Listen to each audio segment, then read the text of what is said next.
Sa kabundukan ng Rizal, may isang lugar kung saan hindi lang tanawin ang gumagalaw, kundi pati ang hangin. Ito ang Pilila Wind Farm, isang hanay ng matatayog na windmill na nakatayo sa gitna ng bundok. Tila mga bantay na tahimik na nagmamasid sa paligid. Sa unang tingin, kapansin-pansin agad ang laki at taas ng bawat turbine. Ngunit higit pa sa itsura, may mahalagang layunin ang mga ito. Ang bawat ikot ng blades ay nagiging enerhiya.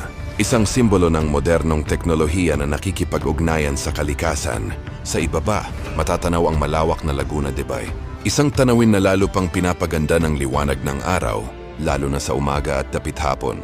Habang umiihip ang malakas na hangin, maririnig ang banayad na ugong ng mga turbine. Hindi ito ingay, kundi paalala ng galaw ng enerhiya. Sa lugar na ito, nagtatagpo ang katahimikan at kapangyarihan.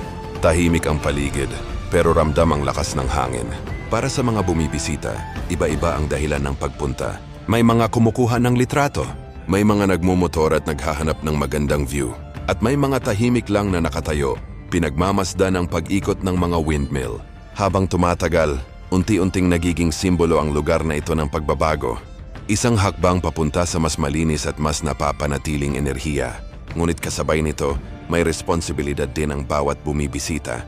Panatilihin ang kalinisan, irespeto ang lugar, at pahalagahan ang balanse ng kalikasan at teknolohiya. Dahil ang tunay na ganda ng lugar na ito ay hindi lang nakikita, kundi nararamdaman.